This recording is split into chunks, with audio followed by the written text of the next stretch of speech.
Whether you are flying, driving, going by train, or something else, a record number of people are expected to travel this Thanksgiving. AAA says about 73 million people will be on the roads.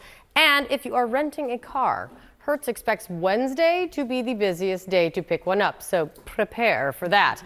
As for gas prices, they look familiar, about the same as this time last year at roughly $3.06 a gallon on average. To the airports now. TSA expects more than 17 million people to pass through screening into next week, including more than 3 million people just on Sunday alone.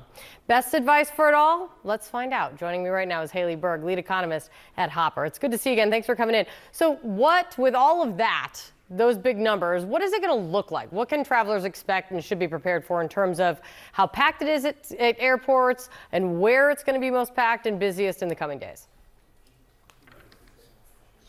Listen, Thanksgiving week is one of the busiest travel weeks of the year because we all typically fly on the same days. Tomorrow and Wednesday are going to be the busiest by far for people hitting the skies, headed home for the holidays.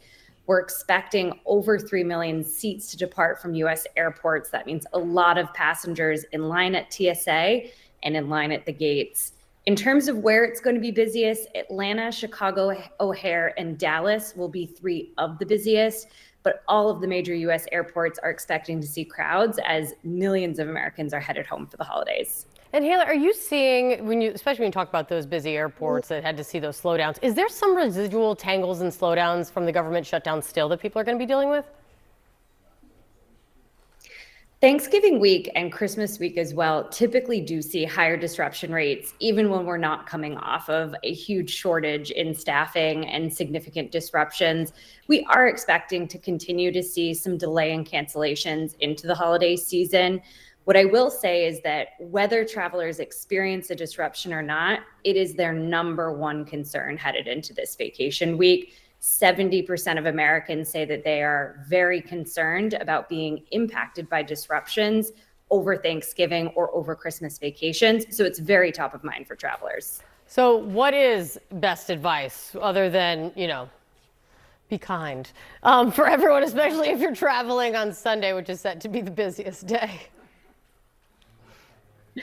Sunday is the busiest day, and if you're traveling Sunday, definitely pack your patience, but there are some tactical things that you can do. First up, download your airline's app or sign up for proactive SMS or app notifications so that you're getting real-time information about anything from a disruption, a schedule change, or even just a gate change. When you have that app, it also helps you in the event of a significant delay or cancellation. Sometimes you can rebook yourself directly in the airline's app if you do need to change your plans at the last minute or if that flight is canceled. Get to the airport early. Typically, we say about 2 hours early for a domestic flight and 3 for an international.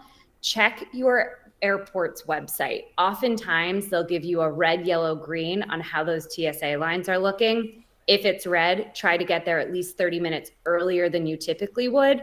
Give yourself a little buffer time so you're not rushing through security. Advice I truly need to take to heart. What does it mean for this all mean for December travel, do you think? Is it too late for people to book for that? Are we looking at, when you're looking at prices and how booked things are, should people already be looking far into next year to be booking? If you're thinking about last minute Christmas trips, and it would be last minute if you're booking your Christmas flights now, you do still have a little bit of time. The key date is Tuesday, December 2nd. So the Black Friday, Cyber Monday spending weekend has extended in recent years to include Travel Deal Tuesday. It's the Tuesday after Thanksgiving, and it's when we see the widest range of discounts on travel in that post-Thanksgiving shopping period. So if you're thinking about a last-minute December trip, definitely plan to book on Travel Deal Tuesday. Airlines like Alaska Air and American Airlines have already said they're going to participate. There will be discounts on hotels, on the Hopper app or TripAdvisor. So it's a good day to book a last-minute trip. Love it. Good advice. Haley, great to see you. Thank you so much. Sarah. To me, last minute is like this week. I'm leaving this week, but that's just how I roll. That's part of your charm. You're not leaving for the holidays. That's part of your charm, Sarah. I'm not. In fact, I'm unpacking my patience because I'm going to be right here. All right, this morning, not sure if you've heard, but it is a holiday week, which means holiday travel. And this could be the busiest week of the year for a system already bursting at the seams. Let's get to CNN aviation correspondent Pete Muntean live with the latest everything people need to know this Monday morning. Pete. Well, the good news here, John, is that the ground stop that was in place earlier at Dallas-Fort Worth International Airport, huge hub for American Airlines, is now over. But the Federal Aviation Administration already warning of possible ground stops today in San Francisco, huge hub for United Airlines, also Newark, another huge hub for United Airlines. And there's some concern about wind in Boston and New York. Also, major thunderstorms, or at least isolated thunderstorms, a concern in Tennessee, in Memphis, also in Dallas. The big thing here, though, has been the concern about air traffic control delays and staffing shortages we saw over the record 43-day government shutdown. That was a huge problem because, remember, air traffic controllers continued to work without pay during the government shutdown. It all really came to a head for the airlines, and they had to cancel thousands of flights. At Southwest Airlines, they canceled a few hundred flights due to the government shutdown, and I just got an exclusive tour of their operations center. It's called Network Operations Control in Dallas. It's where they monitor in real time about 800 airplanes nationwide. What's so interesting is that on the biggest days of the travel rush, they're going to transport about 500 to 600,000 people per day. That's like transporting the size and population of Minneapolis. I want you to listen now to Andrew Watterson, who's the COO, the Chief Operating Officer of Southwest Airlines. He says the airline is very much ready for what's in store for them and passengers. Listen. All the elements are in place for very smooth Thanksgiving, good staffing, good weather, and so I think it will be smooth sailing for customers. What do you think those should think who are still considering booking and maybe have been sort of waiting on the sidelines because they were unsure about how the government shutdown would pan out and its impact on air travel? I'd say book your seats while they last because people are going back and looking to go home for Thanksgiving now that everything's been all clear with ATC.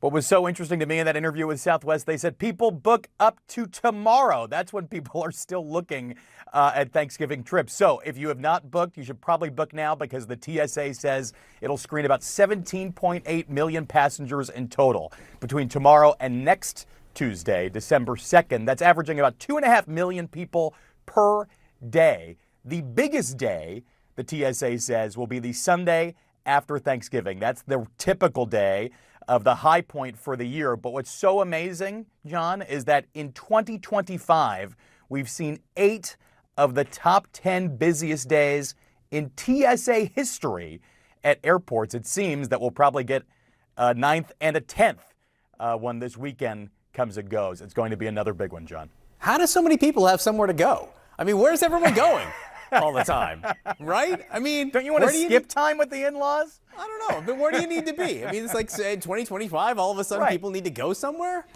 I don't know. I know. Just settle down. Just enjoy where you are. Pete Right. Muntean, thank you very Serenity much for now. this. So, yeah, good luck with that this week. We'll be talking to you regularly throughout the week. Sarah. Yeah. Pete, every day on this show, we say, serenity now. We need it. All right. Thank you to you both.